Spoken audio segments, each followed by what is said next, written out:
Assalamualaikum warahmatullahi wabarakatuh. Selamat siang Ibu Nima dan teman-teman. Perkenalkan, saya Fasma Eva Nur Indasari. Pada kesempatan kali ini saya bertugas sebagai moderator dari kelompok 9. Materi pembahasan yang akan kami bahas adalah identifikasi dan klasifikasi makhluk hidup. Adapun anggota dari kelompok 9 antara lain, yang pertama ada Ari Budi Prasetyo dengan NPM 202145000266. Kemudian ada Arasyid Hidayat dengan NPM 202145000290. Kemudian saya sendiri ada Fasma Eva Nur Indasari dengan NPM 202145000340. Untuk mempersingkat waktu, langsung saja kita mulai presentasi pada siang hari ini.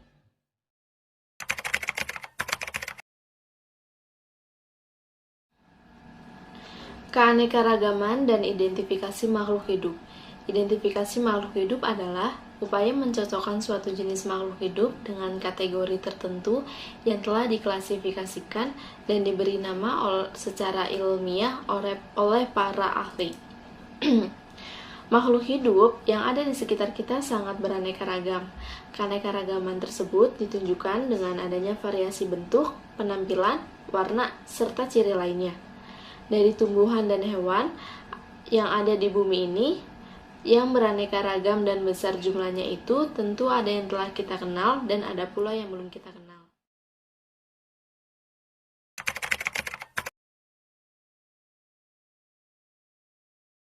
Klasifikasi makhluk hidup.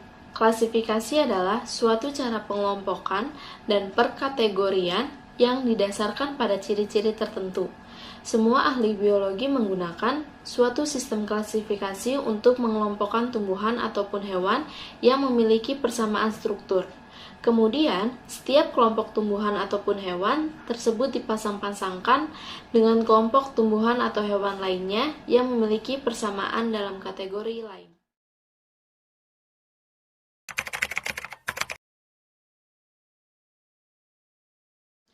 Tujuan klasifikasi makhluk hidup. Yang pertama, untuk mempermudah proses mempelajari makhluk hidup. Klasifikasi makhluk hidup dilakukan dengan mengelompokkan makhluk hidup berdasarkan ciri-cirinya. Dengan mengetahui klasifikasi makhluk hidup tertentu, kita sekaligus mengetahui ciri-ciri dari makhluk tersebut. Kita juga akan mempelajari makhluk hidup apa saja yang memiliki ciri yang serupa. Kemudian ada mengetahui hubungan kekerabatan.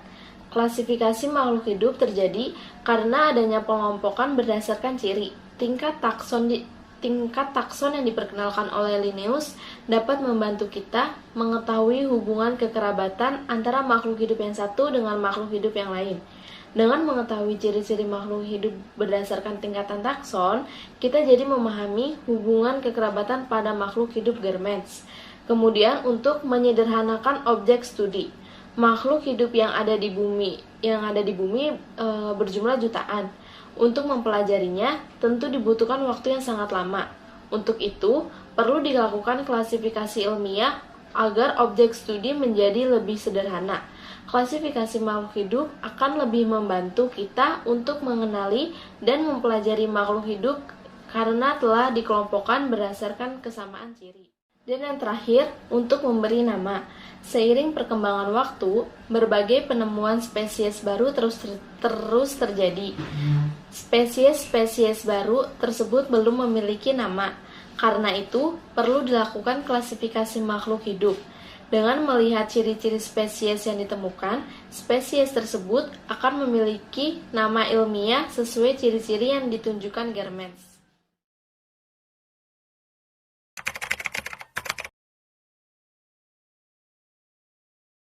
Ragam klasifikasi makhluk hidup. Sistem klasifikasi dapat digolongkan menjadi dua golongan atau kelompok, yaitu klasifikasi sistem alami dan klasifikasi sistem buatan. Pertama, klasifikasi sistem alami. Tentunya kita sudah mengetahui bahwa klasifikasi pada dasarnya berpijak dari adanya persamaan. Klasifikasi sistem alami merupakan terbentuknya suatu kelompok-kelompok makhluk hidup secara alami. Yang kedua ada klasifikasi sistem buatan. Dibandingkan sistem klasifikasi secara alami, sistem klasifikasi buatan lebih baik, sempurna, dan mudah dipahami apabila dibandingkan sistem klasifikasi sebelumnya.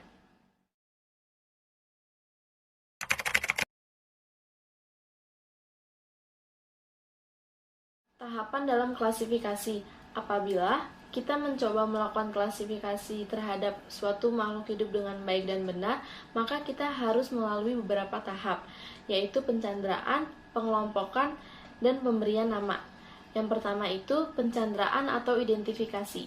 Jika Anda menemukan suatu makhluk hidup, apa yang akan Anda lakukan? Sebagai proses awal, tentu Anda akan mencandra atau mengidentifikasi terlebih dahulu. Proses ini sebaiknya dilakukan dengan cermat dan teliti. Identifikasi dimulai dari ciri-ciri yang mudah diamati, yaitu secara morfologi, anatomi, fisiologi, bila perlu, sampai pada ciri-ciri biokimiawi. Dan yang kedua itu ada pengelompokan. Setelah melakukan pencanderaan atau identifikasi, tentunya Anda sudah mengetahui ciri-ciri makhluk hidup yang serupa dan yang tidak serupa.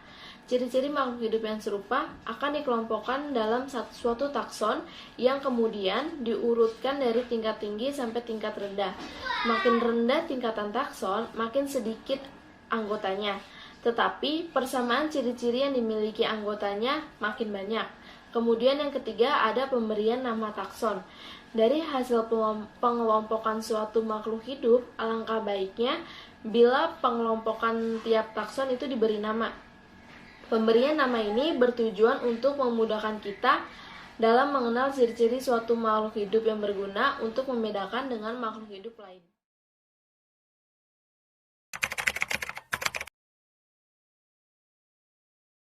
Perilaku makhluk hidup. Ya, perilaku makhluk hidup tindakan yang mengubah hubungan antara suatu organisme dengan lingkungannya, atau juga disebut dalam bahasa Inggrisnya behavior is an action that alters the relationship between an organism and its environment. Itu menjelaskan gimana perilaku atau juga bisa disebut tindakan atau aksi yang mengubah hubungan antara organisme dan lingkungannya. Perilaku dapat terjadi akibat stimulus dari luar. Reseptor diperlukan untuk mendekati stimulus. Saraf diperlukan untuk mengkoordinasikan respon, and efektor untuk melaksanakan aksi. Ya.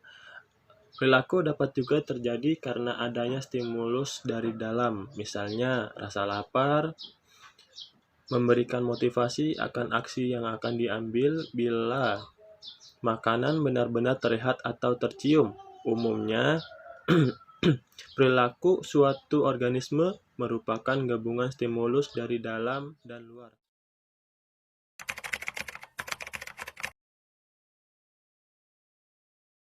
Bedakan menjadi dua, yaitu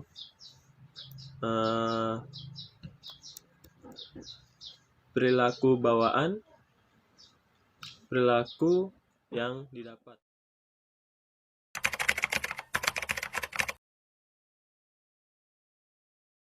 Kalau perilaku bawaan itu perilaku yang diturunkan, terbentuk tanpa melalui interaksi dengan lingkungan. Dan kalau perilaku yang didapat, perilaku yang terbentuk oleh pengalaman dari interaksi dengan lingkungan. Pada umumnya, kebanyakan perilaku memiliki komponen bawaan maupun didapat. Kita masuk ke perilaku bawaan dulu. Kita jelaskan di sini ada 4 poin. Yang pertama, perilaku stereotipe, kedua teksis, ketiga refleks, keempat kinesis.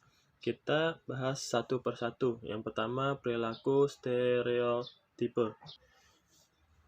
Ya, perilaku stereotipe itu respon yang sama terhadap stimulus yang sama pada berbagai peristiwa, pola gerak, terkoordinasi yang dihasilkan pada perilaku stereotipe dinamakan pola tindakan terfikasi. Nah, contohnya pertama kayak perilaku burung sewaktu membuat sarang. Dan yang kedua itu respon menyusui pada bayi baru lahir. Itu contohnya. Terus kita masuk kedua. Yang kedua itu teksis. Teksis itu pergerakan organisme yang tergantung pada arah stimulus, mendekati atau menjauhi stimulus. Pergerakan tersebut menuju sesuatu yang dibutuhkan untuk survive. Misalnya, fototetes, yaitu pergerakan organisme menuju sumber cahaya yang dibutuhkan. Masuk ke poin ketiga, yaitu refleks. Refleks itu merespon otomatik, involuntar, dan stereotipe terhadap stimulus mendadak, kebanyakan bersifat protektif. Contohnya, refleks yaitu refleks withdrawal, itu kayak semacam reaksi untuk menarik tangan seketika jika menyentuh benda yang sangat panas.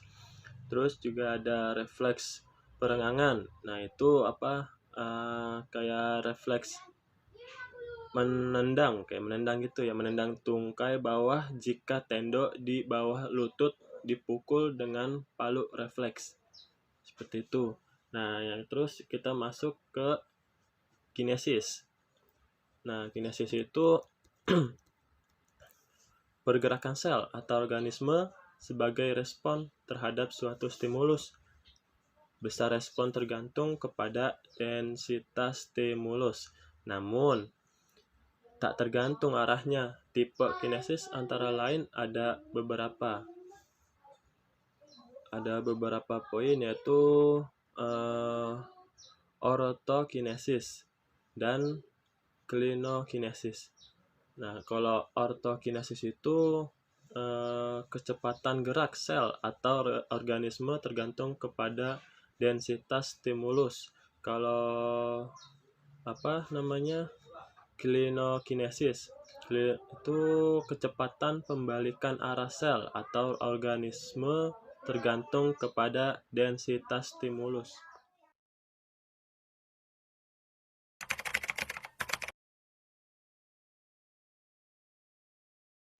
Oke, kita masuk ke poin selanjutnya, yaitu perilaku yang didapat.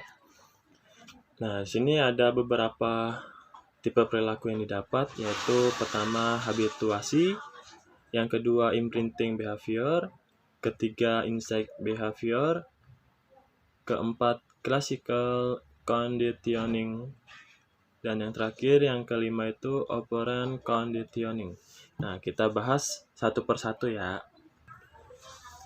Yang pertama kita bahas yaitu habituasi. Nah, habituasi itu perilaku yang dipelajari merupakan hasil pembelajaran dengan pajanan berulang terhadap suatu stimulus yang menghasilkan penurunan responnya. Nah, sehingga organisme akhirnya berhenti memberi respon terhadap stimulus dalam lingkungannya. Contohnya nih, kayak beruang secara alamiah takut terhadap manusia, ya kan? Namun apabila ia dapat makanan dari manusia tersebut dan sering melakukan kontak, ya kan? Nah, ia tidak akan takut lagi, gitu. Dan juga ada contoh lainnya. Nih, contoh lainnya itu kayak anak ayam. Nah, ya kan, anak ayam yang melihat bayangan akan bersembunyi ke dalam sarang karena mengira ada pemangsa gitu. Nah, setelah beberapa waktu ia akan belajar mengabaikan bayangan karena ternyata bayangan tersebut tidak berbahaya gitu. Nah, kita masuk ke poin selanjutnya, yaitu imprinting behavior, ya kan? Nah, imprinting behavior itu apa ya? pembelajaran yang terjadi pada periode singkat yang bersifat kritis dalam kehidupan subjek. Itu biasanya segera setelah lahir. Nah, benda pertama yang dilihat makhluk baru lahir akan dicap sebagai ibu, ya kan? Nah, contohnya kita ambil lagi seperti anak ayam, ya kan? Anak ayam akan mengikuti ibu kemana aja. Itu peneliti membuat anak ayam mencap sebagai ibu, ya kan? Maka anak ayam akan mengikuti mereka kemanapun. Itu contohnya. Nah, kita masuk ke poin ketiga, yaitu insect behavior. Oke. Insect behavior itu pembelajaran, ya kan? Pembelajaran dengan kemampuan memahami masalah, beban dari trial and error. Oke. Misalnya nih, pada percobaan dengan simpanse yang terkurung dalam kerangkeng berjeruji dan di luar kerangkeng. Nah, di luar jangkauan lengan simpanse terdapat buah-buahan. Dalam jangkauan lengan simpanse terdapat tongkat kayu. Nah, itu simpanse akan menggunakan tongkat kayu tersebut untuk meraih buah-buahan. Itu. Nah, kita masuk ke poin selanjutnya.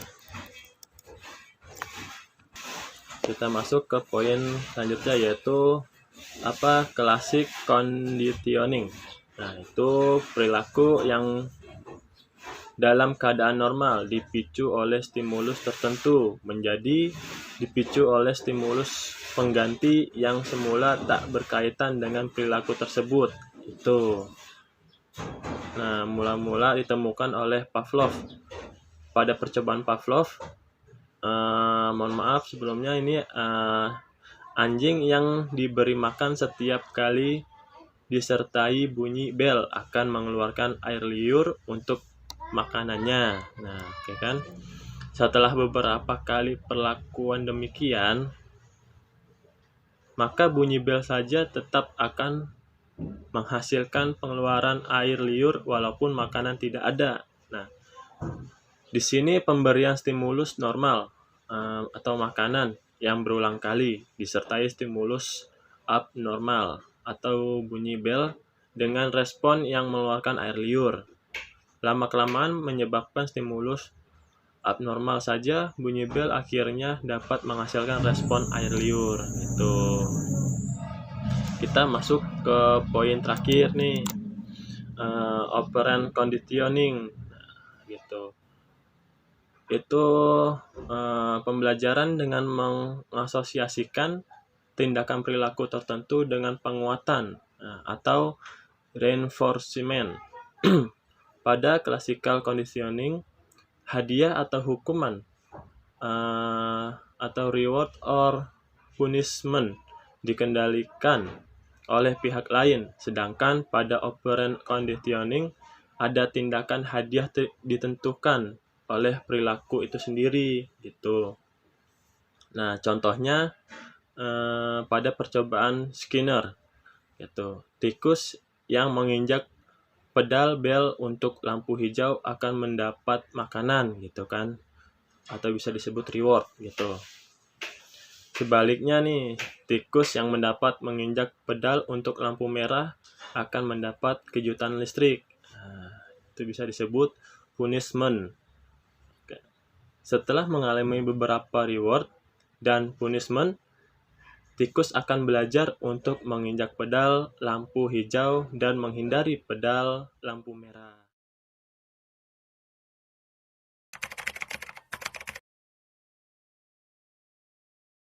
Pengertian kelangsungan hidup. Kita ketahui bahwa tidak ada makhluk hidup di muka bumi yang mampu bertahan hidup tanpa mengalami kematian. Karena setiap manusia hidup memiliki waktu kehidupan atau umur yang terbatas. Misalnya, umur pohon kelapa jauh lebih lama daripada umur pohon jagung. Bagaimana sempurnanya perawatan suhu tanaman. Jika tanaman tersebut telah mencapai batas usia maksimal, maka akan mati. Pada pohon pisang, setelah berbuah bisa dipastikan akan segera mati. Namun, jika kamu amati dengan seksama sebelum berbuah dan akhirnya mati, pohon pisang tersebut menumbuhkan tunas baru pada bagian pongkolnya.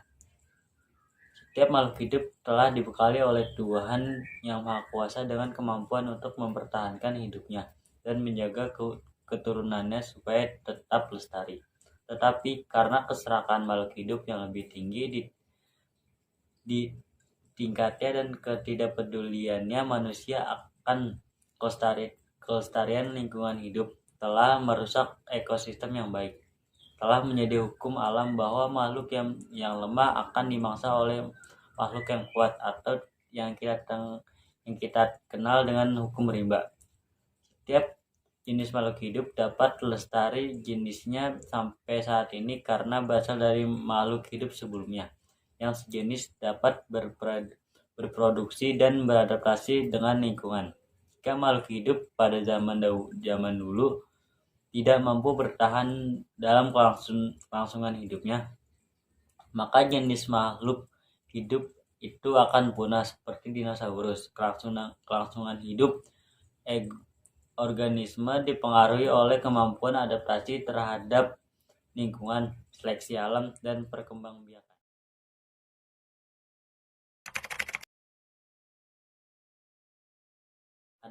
Adaptasi. Pengertian adaptasi adalah kemampuan makhluk hidup untuk menyesuaikan diri dengan lingkungan hidupnya.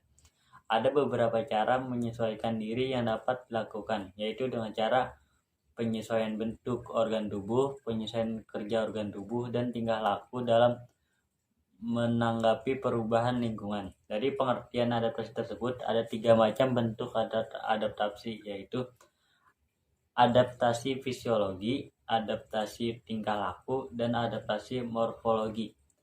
Adaptasi terlihat dari adanya perubahan bentuk luar atau dalam suatu makhluk sesuai dengan situasi dan kondisi lingkungan tempat hidupnya. Perubahan ini bersifat tetap dan khas untuk setiap jenis sehingga bisa diwariskan kepada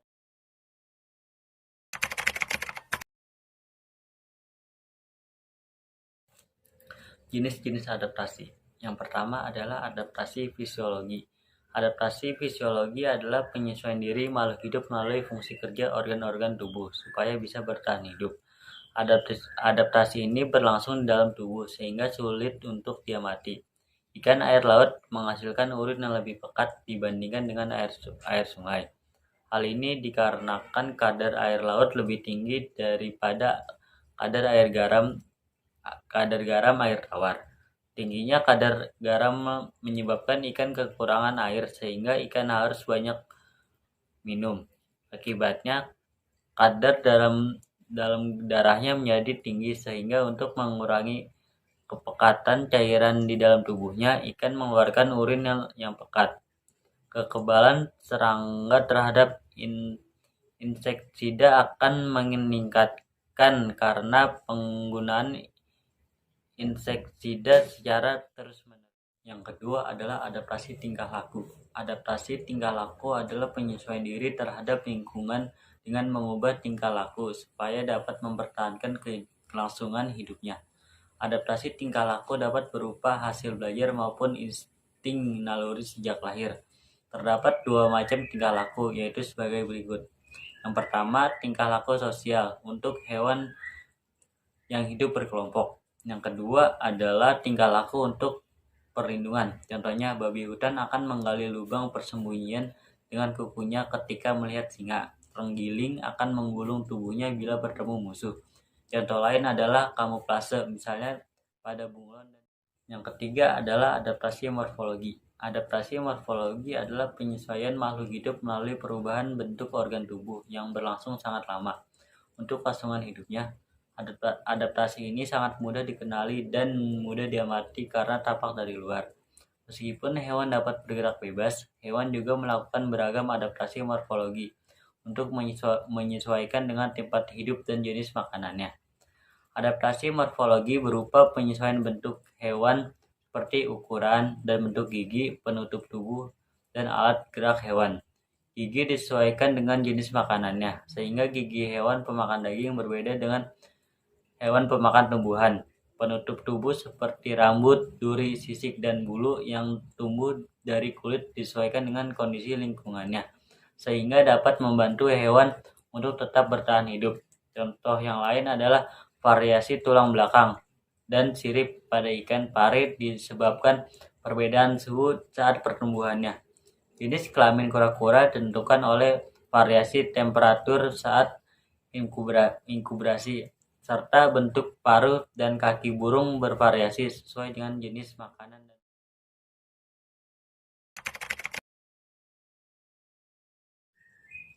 Selanjutnya adalah seleksi alam. Dalam kehidupan sehari-hari, seleksi berarti pemilihan dan alam berarti segala sesuatu yang ada di sekitar makhluk hidup. Jadi seleksi alam adalah pemilihan makhluk hidup yang dapat hidup terus dan tidak dapat hidup terus yang dilakukan oleh lingkungan sekitar dan terjadi secara alamiah. Bisa juga diartikan sebagai musnahnya beberapa makhluk hidup karena tidak dapat menyesuaikan diri. Pertama adalah faktor seleksi alam. Seleksi alam ditentukan oleh beberapa faktor. Faktor-faktor tersebut adalah sebagai berikut. Yang pertama adalah suhu lingkungan. Di daerah dingin dijumpai hewan-hewan mamalia yang berbulu tebal, sedangkan di daerah tropis hewan mamalia berbulu tipis. Dalam hal ini yang menjadi faktor penyeleksi adalah suhu lingkungan, karena hewan mamalia yang berbulu tipis umumnya tidak akan bisa menyesuaikan diri dengan lingkungan yang bersuhu sangat rendah. Yang selanjutnya adalah makanan. Setiap makhluk memerlukan makanan. Makanan adalah kebutuhan sehari-hari. Selanjutnya adalah cahaya matahari. Faktor matahari berhubungan dengan penyeleksian tumbuhan tingkat tinggi yang berklorofil, karena tumbuhan menggunakan cahaya matahari untuk pembentukan makanan. Yang kedua adalah kepunahan makhluk hidup. Berdasarkan temuan fosil-fosil yang diketahui bahwa banyak jenis makhluk hidup yang hidup pada zaman dahulu tidak ditemukan lagi di zaman sekarang. Tapi ada juga yang masih hidup sampai sekarang, yaitu capung. Capung adalah hewan yang masih hidup pada zaman karbon sampai sekarang. Hewan lain yang hampir mirip dengan hewan yang telah punah adalah kadal dan komodo. Ketiga hewan tersebut adalah hewan yang tergolong dalam fosil hidup. Dinosaurus merupakan contoh hewan yang telah punah. Para ilmuwan berpendapat bahwa yang menyebabkan kepunahan hewan ini adalah perubahan iklim. Iklim yang terganggu akan menyebabkan kematian banyak jenis tumbuhan sehingga dinosaurus herbivore tidak bisa mendapatkan makanan. Sedangkan dinosaurus karnivor dapat bertahan hidup untuk sementara, tetapi dengan berjalannya waktu hewan karnivor pun mati.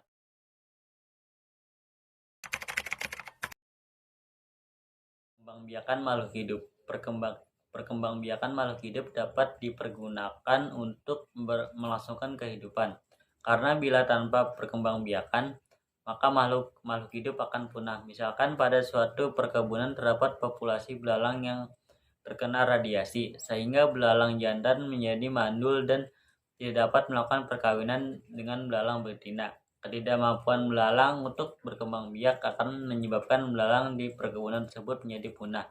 Jadi belalang tersebut tidak dapat menjaga kelestarian jenisnya karena tidak mampu berkembang biak. Makhluk hidup ada yang mempunyai daya berkembang biak tinggi dan rendah. Makhluk hidup yang mempunyai daya berkembang baik tinggi akan mudah menjaga kelestarian hidupnya. Misalkan tikus, kucing, ilalang, dan eceng gondok. Makhluk hidup yang mempunyai daya berkembang biak rendah sangat sulit menjaga kelangsungan hidupnya dan kelestarian jenisnya. Misalnya gajah hanya yang beranak sekali dalam 2 tahun dan setiap kali beranak hanya 1 ekor. Demikian pula badak, komodo, kancil, burung merak, jerapah, harimau, dan ikan paus biru yang hanya menghasilkan 2 anak dalam waktu 10 tahun. Hewan yang memiliki daya berkembang biak rendah merupakan hewan-hewan terancam kelestariannya.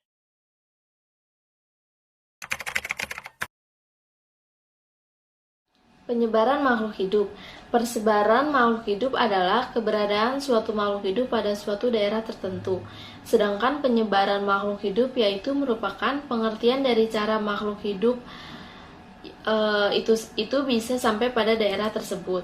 Penyebaran makhluk hidup dibedakan atas penyebaran hewan dan tumbuhan. Organisme yang dipelajari mencakup organisme yang masih hidup dan organisme yang sudah punah. Faktor-faktor lingkungan seperti suhu, curah hujan, jenis tanah, dan topografi sangat mempengaruhi pola distribusi dari suatu makhluk hidup.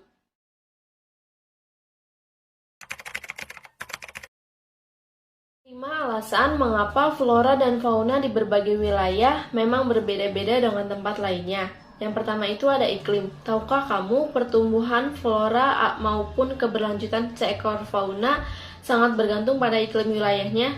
Tanaman seperti apel, wortel, dan atau kol membutuhkan daratan tinggi yang tentu saja beriklim sejuk.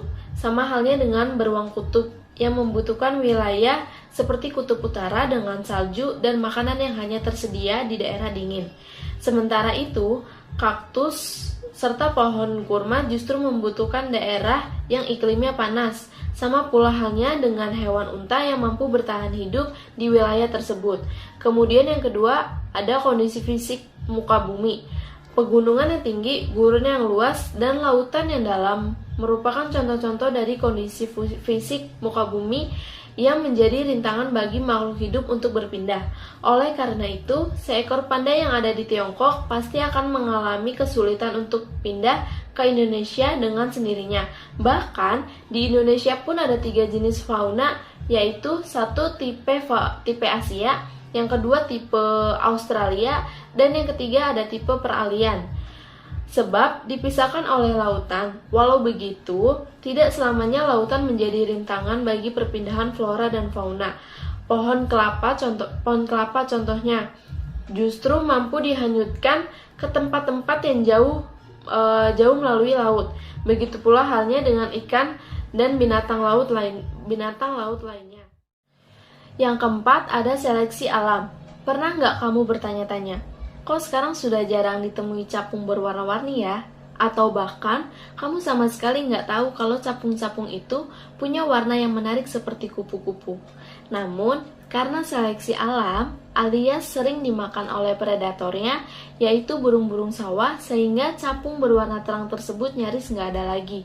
Tetapi, kalau kamu berkunjung ke wilayah hutan, bisa jadi masih akan bertemu dengan capung berwarna cerah. Yang kelima, ada makanan. Koala hanya terdapat di Australia karena makanannya yaitu daun eukaliptus jenis tertentu hanya dapat tumbuh di benua tersebut.